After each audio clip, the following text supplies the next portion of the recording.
Hello to all my friends. It's Sleepy Reader, and exactly a year ago today, I posted my first video on YouTube. So my little celebratory video to mark the occasion will be a question and answer video. But on top of that, I'm going to give away some trades. These are basically gifts to my friends. It's not a contest. No one entered in the drawing even knew that this drawing was going to happen. The way it's going to work is that everyone who asked a question or commented on my video announcing this video will be entered into drawings for 3 trades. And that's 38 people. So 38 of my closest friends or good acquaintances, or however we want to think of each other, will be entered into that raffle. Sorry if you didn't comment on there, and yet you are one of my loyal friends. I apologize. This just seemed to be the fairest way I could think of to do it. I didn't want to do a contest where you're trying to get people to watch your videos or to become your subscriber. I just wanted to reward some of my closer viewers, friends, whatever, comic book confidants. So 3 of those 38 people will get comics. I'll do drawings scattered throughout this video. I have a ridiculous number of questions to answer, so this probably won't be my only video. And this, I may have to break this up. I mean, pardon me. Trying to do 2 things at once, or think about things and drink. I drank kind of suddenly. But I have about 40 questions to answer. So I probably should start getting to them. And yeah, unless by some miracle I do this all in one video, it'll probably be 2 videos. My first question was from my first commenter on that announcement video a week ago, which was Scott Costin Bronstar, one of my first subscribers, earliest subscribers, I believe, earliest commenters anyway. He asks, what comic books really take you back to your childhood when you read them? And there's a lot. I mean, but they're mostly Marvel comics, and the only exception there would be the DC Jack Kirby comics. So when I see old Marvel comics that are John Buscema, Sal Buscema, Neil Adams, Jack Kirby, although I only really read Jack Kirby at DC when I was a kid, except that there were so many reprints flying around back then. But anyway, a couple of other artists like that, and writers like Roy Thomas and Stan Lee and Jerry Conway. So it's hard to, there are very specific comics from really early in my reading that really do take me back. Certain issues of the Fantastic Four where the art was actually by Rich Buckler were the first Fantastic Fours I read. Certain issues of the Avengers, certain issues of Captain America when Sal Buscema and Steve Englehart were on it. Those things really take me back. I can almost suddenly re-inhabit my body as a 8-year-old, a 9-year-old, 10-year-old, whatever, 11-year-old. And suddenly a whole scene appears around me of like the comic book store, or not the comic book store, the drug store and the spinner rack, or my living room where I was reading the comic book and where my sister and my brother were sitting. It's just really takes me back. Powerful memory thing. So I hope that was an okay answer to that, if a bit vague. Oddfellow Thoughts asks, somewhat loaded question, what are your comic book regrets?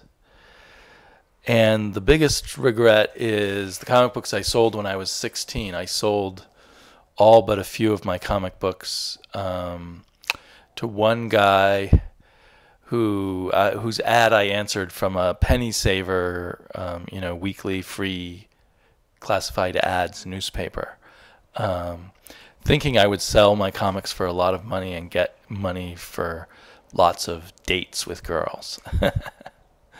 And he talked me down to selling him for maybe 30 or 40 bucks for everything. And the whole experience was pretty bad. So I really wish I had not, in my stupid teenage way, just listened to this one guy and let him talk me down. And in fact, or in my stupid teenage way, sell my comic books. Other regrets are runs of comic books that although there was large periods of time where, while I was a reader, I wasn't much of a collector, there were certain runs that I collected because I knew I loved them and I wanted to save them, and somehow I've lost those, and I don't know what happened there. I collected all of the the entire run of the Marvel Dracula, with Gene Colan, and most of it written by Marv Wolfman. I had every single issue of that.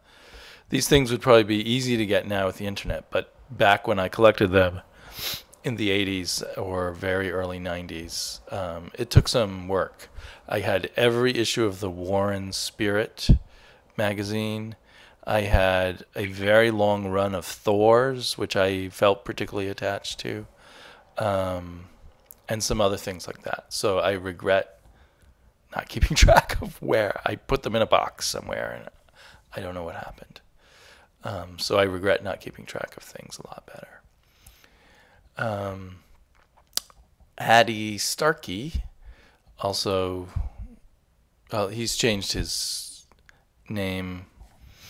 Now I can't remember his old handle. Anyway, Addy Starkey asks, if you could change one thing in the way comic book companies sell comics, what would you change? What would I change? One of my wishes is that there were a lot of comics, not necessarily aimed towards children, but just truly all ages, as I think comics were up till some point in the 90s.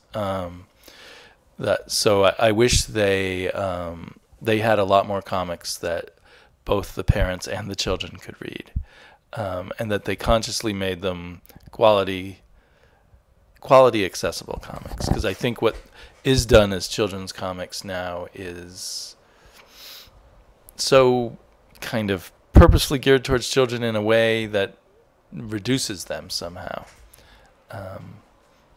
Like Superhero Squad or something like that. So, yeah, I'm sorry, I'm drawing a bit of a blank on that. There's other things I would like comic book companies to change the way they sell comics, for sure.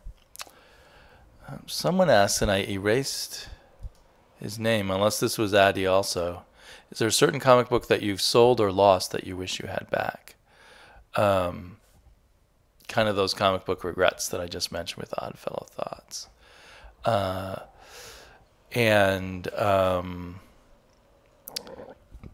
Excuse me. I also once owned that issue of the Hulk where Wolverine first appears. I remember as a kid, or however old I was, thinking that it was a pretty bad issue. So I never tried to keep a hold of it. And certainly I regret that too. Let's see. Comic Book Lowdown. Wellington asks me, what are your top 5 collected editions of comics? So any trades, hardcovers, omnibuses, whatever you have, but they can't be single issues. And I'm ruling out Watchmen and Dark Knight Returns. Well, Watchmen and Dark Knight Returns would be in my top 5 list. So one thing that I've just gotten recently, and I don't know if they count because it's sort of at a whole different level, is these artist editions. I've got 2 of them, and they're both very treasured parts of my collected editions. from IDW, collecting the pencils, or not the pencils, but the inked art, the original pieces of art, sort of creating a facsimile of them. So one is all Gil Kane Spider-Man, and it's just beautiful, and it's so great to look at art at this size, and to sort of get a glimpse of the real work that was put into them by the inker and the penciler. And then even crazier and more exciting, so I don't know if this counts as a trade, at least is this giant Will Eisner. You can see, I mean, they did comics still on pretty big paper back then, but it was dwarfed by what Will Eisner used in the 40s. So these would be amongst my two most treasured things. In case you don't count those, Wellington, I will give you 5 more. My hardback of Marvels by Kurt Busiek and Alex Ross. To me, just a super fun way to, we talk about nostalgia and taking back to your childhood. This was such a refreshing, when it came out, way to approach superheroes, a new take on them. That was very positive and a lot of fun. And of course, Alex Ross was a very exciting artist. And it's very nice. I'm very pleased to have this really nice reproduction in a nice hardback edition. And then, as a kid, Conan was a particular obsession. The Barry Smith run was already done. Those issues were already considered collector's items and were very expensive. And as a kid, I could never afford them. I had one issue. This one is, I somehow managed to get a hold of that as a kid, and I spilled ink all over it while I was drawing. I was practicing with India ink, and I was looking at the inking style that I really liked. So anyway, this is a really nice edition. Cost me too much. I bought it before I discovered all the online discounts, but so it was like $50. But it's a really nice edition. I wish it was oversized, but it's very nicely recolored, and does a nice justice to the Barry Smith art. Let's see. Which just got more and more beautiful. So that's another treasured edition. Understanding Comics by Scott McCloud. I just think this is a brilliant book on appreciating comics and understanding everything that goes into them. Highly recommend it. So this is a really important part of my collection. This, I think, is the second copy I've owned. I must have lent the first copy to someone and not got it back. And then I'll say this hardback, oversized hardback, so the art is reprinted a little bigger, of the Kree-Skrull War, featuring lots of incredible art by Neil Adams and others, and great writing by Roy Thomas, and including the very first comic book I ever read, which was Avengers number 93 in here. So that's very treasured by me. I'm really happy that such a nice edition of this Kree-Skrull storyline exists. Because I really do like it when I can get the sort of larger size, really beautiful. That was a piece of ice in my cup. Really beautiful copies. So yeah, that's really good. How many was that? 3. 4, let's say Astro City Confession. I'd love to get this, as you can see, this has been kind of abused trade paperback, but I really love it. I'd love to get a hardback copy of it. Maybe someday get a hardback copies of all of Astro City. That would be sweet. And then I'll just throw in one of my current favorite trades, which is Gods and Science: Return of the T-Girls by Jamie Hernandez, which is a really cool homage to Silver and Golden Age superheroes, but with all female heroes, and just done in that Jamie Hernandez Love and Rockets way, which is like nothing else. Beautiful art, really fun to read, and a really nice hardcover edition. And in fact, this is going to be the first book I give away. So I've got my list of all the people who've left comments on that previous video.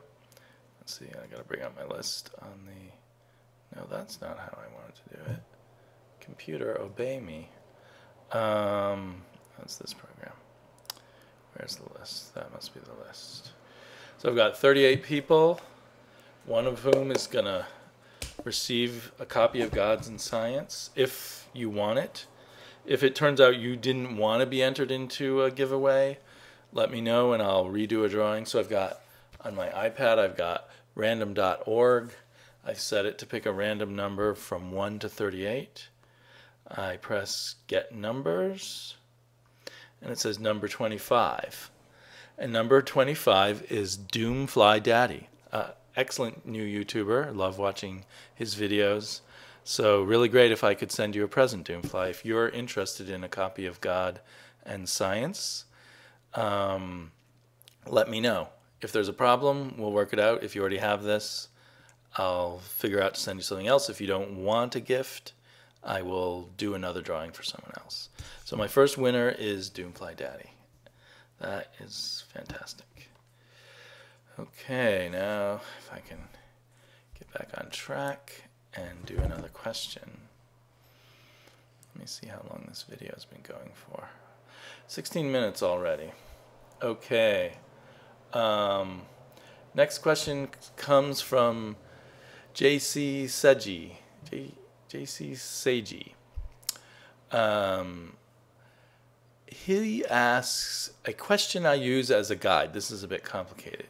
Can I objectively analyze a phenomenon without letting my own bias color the conclusions I reach?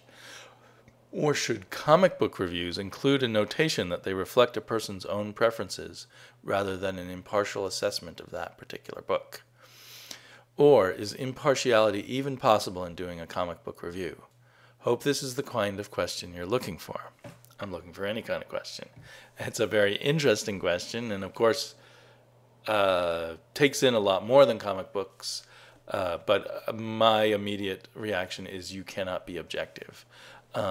Whether you should frame everything and remind your viewers of your reviews that you can't be objective, but everything about you and your past history in reading and just your tastes are going to affect what you think of it. I might have read Gods of Science in a different time in my life, say when I was a 12-year-old kid and thought it was crap. And now I think it's brilliant. So, there you go.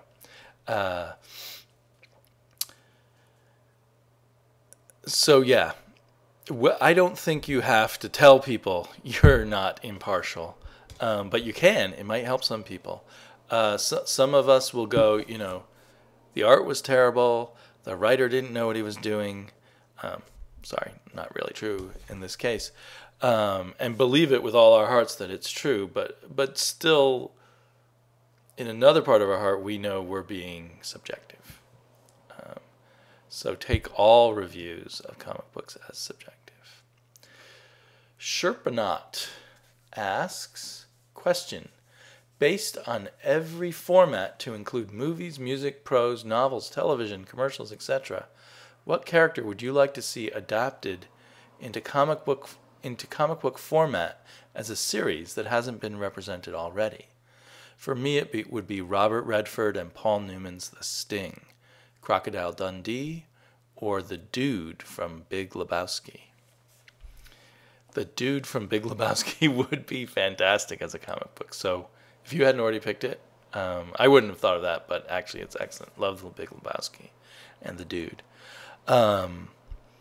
First thing that comes to my head is, wanting something that is different from other comics would be P.G. Woodhouse's Wooster and Jeeves. I don't know if people may just know that from the TV show on public TV or on the BBC or wherever it appeared in England. But if you've read the books, they're just hilarious. And if someone could capture that in a comic book, that would be really cool. Reader 1717 asks, question, what made you decide to start doing comic book videos on YouTube? Once I discovered the community, I slowly felt compelled to do it. I just wanted to be part of the conversation. I wanted to be talking to the people I was seeing on videos. Just making comments wasn't enough for me.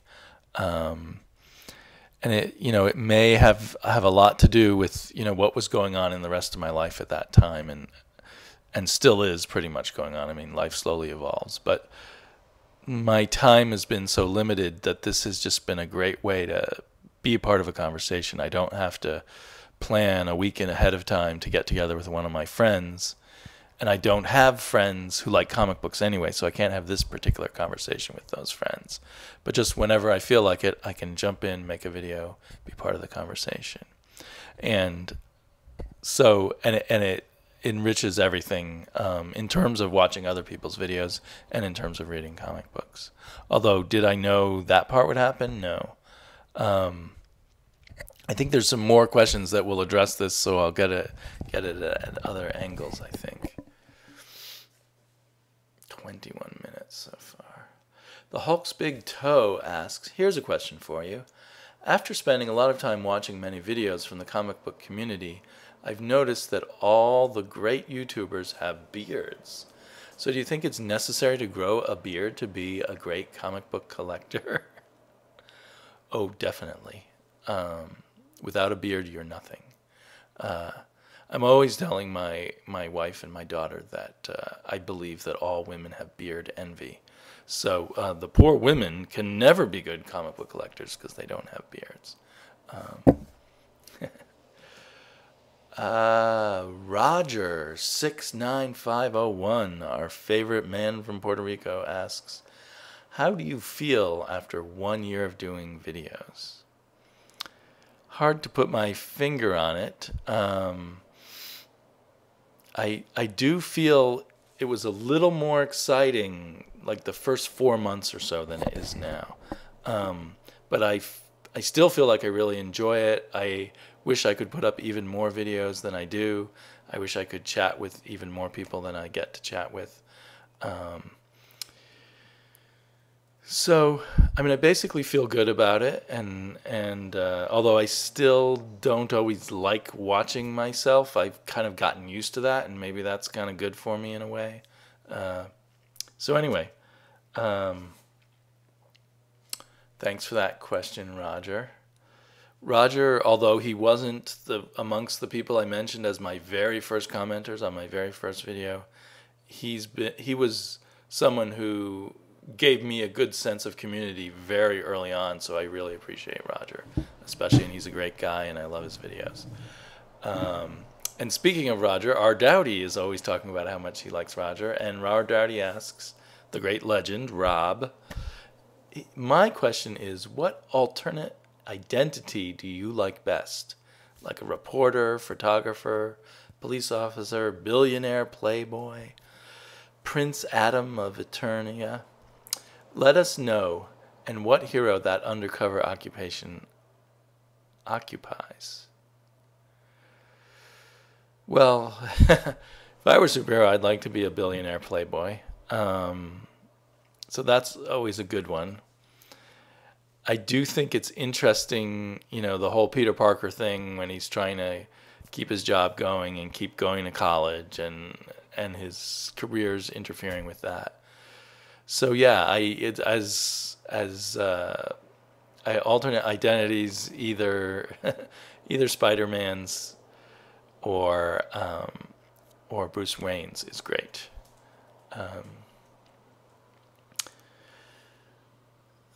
Harry Monster 666 asks or says, I have two questions. One, what is your art background? You're real knowledgeable in that area, and from what I've seen, you seem like a good artist. I drew a lot as a kid. I spent a lot of time, always reading interviews with artists, books about how to draw, how to paint. I was both interested in fine arts and comic book art and graphic art. I would have liked to have gone to art school. My parents talked me out of that. But I didn't, and I did a little bit of few art classes in college. But then in my late 20s and 30s, I did a huge amount of life drawing. I went to these places where I took some life drawing classes, and I went to these places where you could drop in and just draw a model, and help chip in on that. So I've done a lot of drawing. And more than that in these, but I always just did it purely as an amateur, just for fun. But an interesting thing when I used to do a lot of these drop-in life drawing sessions is that I met a lot of artists, some fine artists, some graphic artists and commercial artists who just wanted to keep their chops up. So I also got kind of a sense of what their life was like. And I've interviewed a few artists at times when I've worked as an arts journalist of sorts. That always sounds very pretentious. But anyway, I've interviewed some fine artists. I've interviewed some commercial artists. So I also have that sense about art. And then Harry Monster 666 second question is, love your reviews. As I said, they inspire me. What is your process for doing reviews? Thank you.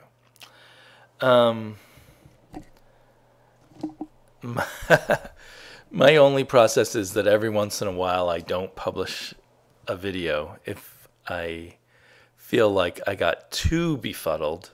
I usually leave the befuddlement in, but if I got too befuddled or my energy level was too low. But otherwise, I pick out some comics in advance. I guess I must be doing some thinking ahead of time because I'm deciding which comics to talk about. And then I just turn on the camera and hope for the best. So there's not really a process there. But I am the kind of person who thinks about things. So I'm thinking about, even if I never did any reviews of comics, I would be thinking in my mind what my review would be, sort of. Just, an imaginary dialogue with myself, critiquing things, which, for better or worse, maybe you'd be glad you're not married to me. I hope I'm not that way with my wife. Venom Homero Lewis 14 asks, question, what do you think about Seduction of the Innocent from 1954? Well, as most of you know, that was a huge tragedy which nearly destroyed the comic book industry. I've read a number of books describing it. Huge numbers of comic book artists and writers, I presume, basically had to leave the business because they killed it. And then it slowly came back at the beginning of the Silver Age of comics, I guess thanks to The Flash and the Justice League of America and then the Fantastic Four and the Avengers, etc. Spider-Man, of course.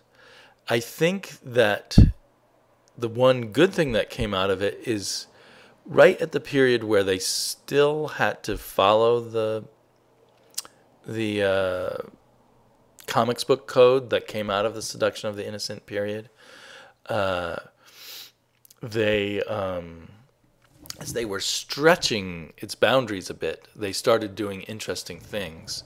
Like, for instance, the creation of Morbius the vampire. They weren't allowed to have undead vampires, so they created a living vampire. And I think working within those boundaries did kind of spur creativity for a while.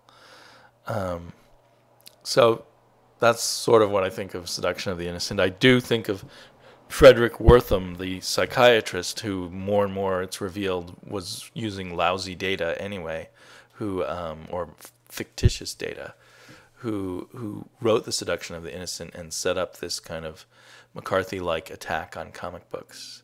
I always think of him as a horrible cultural villain.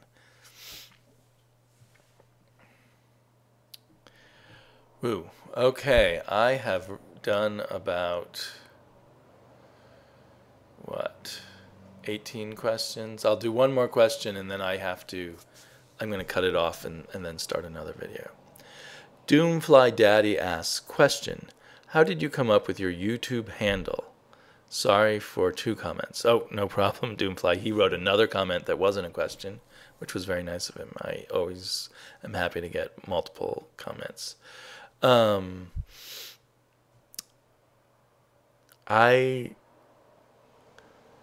guess, I think of myself as a reader first and foremost. I've been very sleepy ever since we had our child.